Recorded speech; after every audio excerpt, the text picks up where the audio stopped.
Bismillahirrahmanirrahim. Assalamu alaikum dear students. Nan ba munga nave lecture start ko that is about the main divisions of human skeleton. Che human skeleton so categories ta divide شوی دی د دغه په باره کې به نن مونږ ډسکشن کوو او دا به مونږ په 3D ماډل کې هم ګورو 3D ماډل په هیلپ سره به مونږ هیومن سکeleton انډرسټینډ کوو.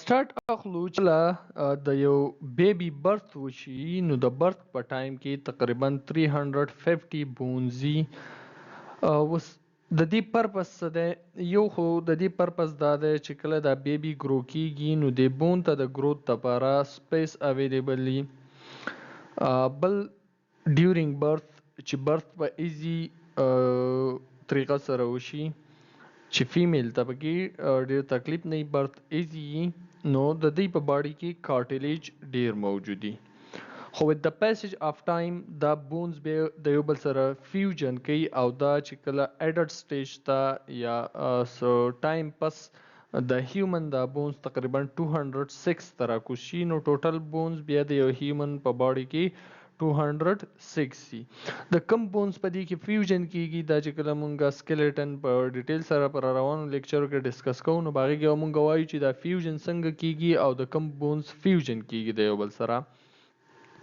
بیا د هیومن چې کم سکeleton دی نو دا مونږه دوه ګروپس ته ډیوایډ شوی دی زمونږ سکeleton لولنې د اکزیل سکeleton او سیکنډ ون د اپنډیکولر سکeleton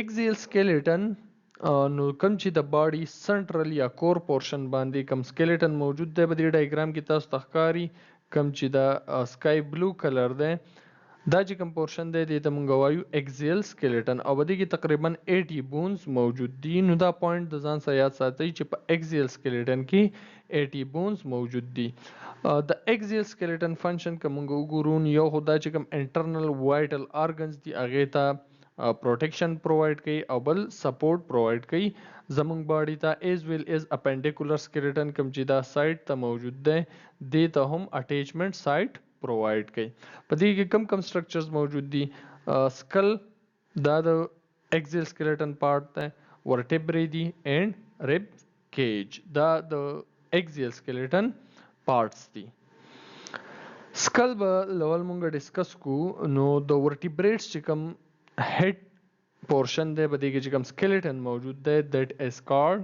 سکل د سکل کار څه دی یو خو به دا برین پروټیکټ کوي سینس ارګنز ځنې لکه فار ایگزامپل آیز دي او بل جاز لبا سپورټ ورکوي اټیچمنټ سایټ به هم پرووایډ کوي او په سکل کې بیا 28 بونز موجود دي په ټوټل اپنډیکولر سکeleton کې 80 دي په دې کې 28 بونز د سکل دي کله چې د سکل فارمیشن کیږي نو دا جوړیږي تھرو انټر ممبرینس اوسیفیکیشن نو انټر ممبرینس اوسیفیکیشن مونږه ډسکس کوو یو خو اوسیفیکیشن دی نو کوم چې فارمیشن اف بونز دی دیٹ از کالډ اوسیفیکیشن انټر ممبرینس اوسیفیکیشن څه مطلب دی کله چې د بیبي ډیولپمنٹ کیږي بیبي ډیولپمنٹ inside mother womb یا mother body نو په دغه ټایم کې چې ډایرکټلی د unDifferentiated stem cells نه کوم بونز جوړیږي ډایرکټ بونز جوړیږي کارټلیجین سټیج پکې نه انوالو چې لول کارټلیج جوړ شي او بیا د کارټلیج نه بون جوړ شي داسې پروسس هم زموږ په باډي کې کیږي نو دا ډایرکټلی بونز جوړیږي او دا په امبریونیک سټیجز کې کیږي دا چې کله مونږه ډیولپمنټل بایولوژي ډسکس کوو په هغه کې بیا دا مونږ ډسکس کوو چې سټیم سیلز څه دي او د کم سیلز نه به کم پارټس اف باډي زمونږه جوړیږي نو انټر ممبرینس اوسیفیکیشن تاسو یاد ساتئ چې کله په امبریونیک سټیج کې د سټیم سیلز نه بونز ډایرکټلی جوړیږي نو دغه پروسس ته مونږ وایو انټر ممبرینس اوسیفیکیشن او سکل چې جوړیږي نو دا تھرو انټر ممبرینس اوسیفیکیشن جوړیږي اوس د سکل په دې بونز کې چې دا کم جاینټس دي نو دې ته مونږ سچرز وایو او دا د فایبرس جاینټ یو ټایپ دی د جاینټ ټایپ په مونږه ډسکس کوو نو دا چې کم جاینټس دي دے آر کالډ سچرز یا فایبرس جاینټس فایبرس جاینټس څه دي هغه جاینټس چې په هغې کې دا کم دوه ایډجسنټ بونز دي د یو بل سره جاینټ شوي دي د دې په منځ کې به فایبرس کنیکټیو ټیشو موجود دي. د دې فایبرس کنیکټیو ټیشو په ترو باندې به د یو بل سره جاین شوي او دا اموویبل جاینټس دي. په دې جاینټس کې موومنت نشته. بیا د سکل د کوم بونز چې دي نو دا فردر ټو ګروپس ته ډیوایډ شوي دي. یو ته مونږ وایو کرینیم او بل ته وایو فیس بون اور فیشیل بونز. نننی لیکچر کې به مونږ کرینیم په ډیټیل ډسکس کوو او فیشیل بونز به بیا مونږ په نیکسٹ لیکچر کې ډسکس کوو.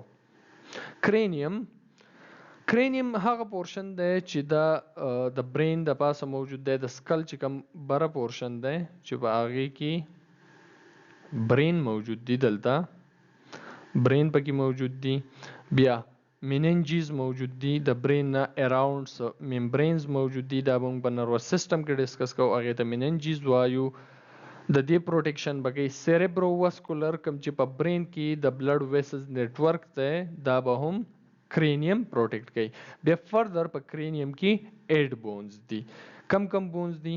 فرنټل بون دی 1، occipital بون نو 2 شو، sphenoid بون 3 شو، ethmoid بون 4 شو، temporal بون خدا 2 بونز دي 1 پیر دی نو 2 دا شو ټوټل 6 بونز. او بیا parietal 2 بونز parietal بونز دي نو پلس 2 دا ټوټل 8 بونز شو په کرینیم کې. په ایکزیل سکیلټن کې 80 بونز، بیا په سکل کې 28 او په سکل کې بیا چې کوم کرینیم دی په هغې کې 8 بونز موجود دي. دا نور به بیا مونږه په فیشیل بونز کې او ادر اسوسییټډ بونز دي د دې سره هغه به ډسکس کوو. لکه فار ایگزامپل په میډل ایر کې چې کوم بونز دي هغه به پکې هم ډسکس کوو.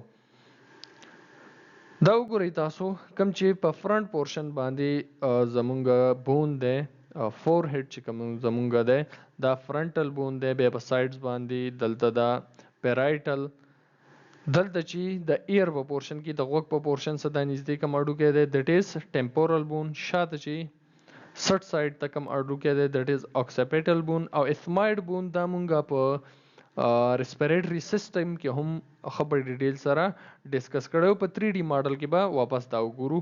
او دلته چې د فور هیډ سره نږدې د ښکته کوم سایډ دی د آیبروز سره دې سایډ ته نو دا سفیناید بون دی. دا اوس په 3D ماډل کې مونږه ډسکس کوو چې په 3D ماډل کې دا بونز څنګه اپیر کیږي. سو لیټس سی 3D ماډل آف هیومن سکل. دا د هیومن سکل 3D ماډل دی. دا تاسو کتلی شئ. this one is the frontal bone. دا چې کوم بون دی تاسو ته به دا وایټ ډاټ ښکاري په کوم پورشن کې چې زه روټیټ کوم. this is frontal bone. بیا دلته په بیک باندې چې دا کوم پورشن دی that one is occipital bone. دلته چې په سایډز باندې دا کوم دوه هډوکي دي دا یو and this one these are parietal bones. بیا دلته چې دا کوم اډوکی دی this one دې سایډ ته او بل دې سایډ ته دا یو دا temporal bones دي. دلته behind the nose bone یا nasal bone دلته چې دا کوم اډوکی دی د دې نه بیا کونکي هم erase کیږي نو دا ethmoid bone دی. او دلته دا یو سفیناید بون دی. نو سفیناید بون یو په دې سایډ باندې شو او بل دا دلته یو په دې سایډ باندې دا یو شو. نو دا 3D ماډل دی د سکل. د دې په ترو باندې به مونږ ټوټل فیشیل چې نور کوم بونز دي هغه به هم انډرسټینډ کوو. په دې کې جاز دي، په دې کې ادر زایګومیټک بون ایټسټرا ایټسټرا 14 ادر بونز دي به هم مونږه discuss کوو with the help of this 3D model. So I hope دې کې پورې به تاسو پوه شوي یې او هیومن سکیلټن چې څومره هم دی دا به مونږ ټوټل په 3D ماډل په بیس باندې ډسکس کوو. نو د 3D ماډل په بیس باندې د دې انډرسټینډینګ لکونته کې اساني. So thanks for watching and don't forget to like, share and subscribe. Thank you.